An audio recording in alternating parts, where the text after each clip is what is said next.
Hello and welcome back to the Rooted in Reliability Podcast, broadcasting directly from the leading reliability conference here in sunny Florida. Well, sort of sunny Florida. I am happy to have Trent McJunkin on with me this afternoon. We're going to talk a little bit about his presentation. Trent is with Oshkosh Defense, and he has got what I think is a really good topic to share with us today.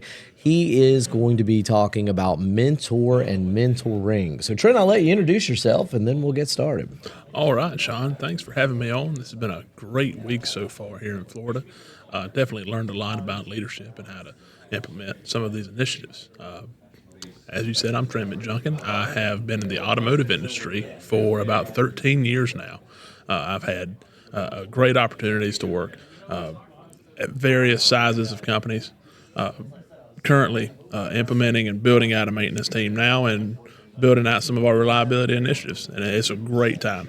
Very cool. You got a unique experience there because you've got a brand new facility. How's that been so far? Everybody thinks because it's new, everything should be great and, happy and everything's wonderful. That's not necessarily the case with startups. Just because it's all new doesn't mean you don't have problems. So we have no culture, but we have so many cultures coming into one, and we have to really mold that into what we want it to be. Absolutely. Well, and that really brings up this topic of leadership and specifically mentoring, which I think is one of the things we miss so often. So tell us a little bit. I know you've got your presentation coming up here in about an hour or so. Tell us a little bit about your presentation. What are you going to talk about? Why this topic? So mentoring is something that has had a great impact on me because I came into the industry and I feel like I didn't know anything. I had this 2-year degree. I feel like I was pretty handy, but the first time I saw a robot was the first day that I was employed at BMW, and I thought they have made a terrible mistake, and I can't let them find out about that.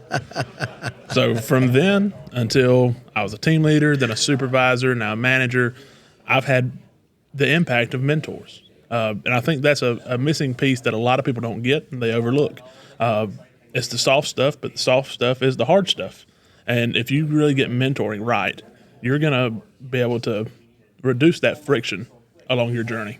Yeah, I think you're exactly right. As I think back, it's probably one of the reasons that I have been able to enjoy and spend the time in the reliability field is really the mentors that I had. I got involved early on with SMRP, and in getting involved with that Society of Maintenance and Reliability Professionals, I started meeting folks. So I met Ron Moore, and Ron started helping me understand how to do some of the key aspects of reliability. And Keith Mobley was another one who early on helped me tremendously on things like root cause analysis and FMEAs.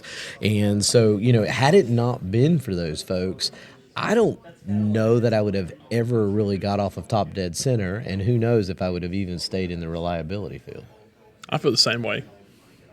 Well, very good. Well, tell us a little bit about what you're going to deliver today. What does it look like? Are you going to talk about how to be a mentor? Are you going to talk about mentoring in general? What are you hoping to focus on? So we're going to look at it from both sides, how to find a mentor, how to be a mentor, and what that kind of looks like overall. One thing that we're going to really focus on is what I call the 5M model. It's going to give you a good overview.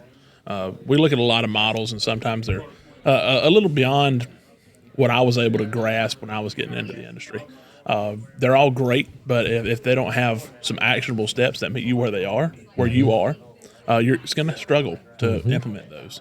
So we've got the 5 M's: motivate, model, mentor, monitor, and multiply. And if you follow those steps, you're going to be able to implement some good change. Very cool. Very cool. Yeah, I think having models is one of the easiest way to make learning more digestible. One of my other mentors told me years ago, he said, all models are wrong. Some are just more useful than others. And that was a big eye-opener for me because, that's good. I know that even if it doesn't fit every situation and it's quote unquote wrong, I can still use it to really understand a lot of the content. Yeah, just like you've said with best practices, there's not a model, there's not a best practice that's going to be a silver bullet for you. But if it helps you do this one thing better, that's where you're going to get that leverage and you're going to build that momentum, create those quick wins and be able to expand outside of that pilot area. Very cool, very cool. Well, tell us about one of your mentors. You know, who have you learned from through the years? Did you have somebody at BMW, or talk, and you can name them or not, but just talk a little bit about some of the folks that have helped you on your journey. So I've had a lot. I think that's because I had a lot to learn. But some of the ones that impacted me the most, one of the managers that I worked for at BMW, he was tough. He had high expectations. And one of the most profound things that he told me was, if you tolerate it, you endorse it. Whether that's good or bad, whatever behavior or whatever actions that you tolerate, that becomes the culture. Absolutely. So you have to take those small actions every day. If you let them slide, if you tolerate it, that's going to become what your whole department is, your whole organization is. So what are some structures, what are some systems and processes that you can put into place that turn the tide? And it doesn't have to be the stick all the time. It can be the carrot and the stick. Right. Absolutely. Both sides of it. Very good. Very good. Well, is there anything else from your presentation that you want to kind of give a little taste to the audience before we move on? I think the thing here is all these models work together. You have Cotter's model, you have ADCAR, you have the 5Ms. A lot of people haven't seen the 5Ms, so I'm excited to show them that today. You have to start somewhere. You can absorb all this content at a conference. You can listen to podcasts. You can read books. But until you figure out, how do I start, that's just going to collect dust on your bookshelf. It's just going to be lost in your mind somewhere. But figure out how you can start today. Absolutely. You know, you and I were talking earlier in the week, and a lot of people do struggle finding mentors. They're in a facility where, you know, there's no one else that's exactly in their role. Maybe their manager is a bit of a different role. I think a lot of times about planners. I also think about maintenance engineers and reliability engineers. They may be the only one in the facility. I know that was the way it was early on in my career. Do you have any suggestions for those folks? Where do they find a mentor? How do they find a mentor? I think a conference like this is a great place to start. Think outside the box. Get creative. A mentor is someone that's enthusiastic about giving you some information. They don't have to be a rah guy, but they have to be passionate about the information they're trying to share. They have to have been where you are, as far as a similar role. They don't even have to be. I'm an automotive guy. My mentor wouldn't have to be in the automotive industry.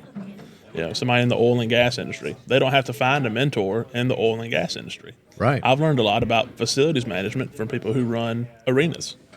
That's a really good point. And, you know, I think you're right. You come to these conferences, especially if you can find a smaller conference where you can really interact with the people that are in attendance. I think being able to start the conversations here probably does enable you to start potentially a mentor type relationship with somebody, even from another facility. Spot on. Yeah. Definitely does. Cool.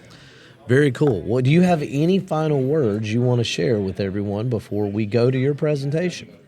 I think that's it. All right. Well, thank you so much for joining me. It's been a great time here. A wonderful conference down here in Clearwater. If you haven't been to the leading reliability conference, I would suggest that you come down and check it out next year. Thanks so much. Have a great day.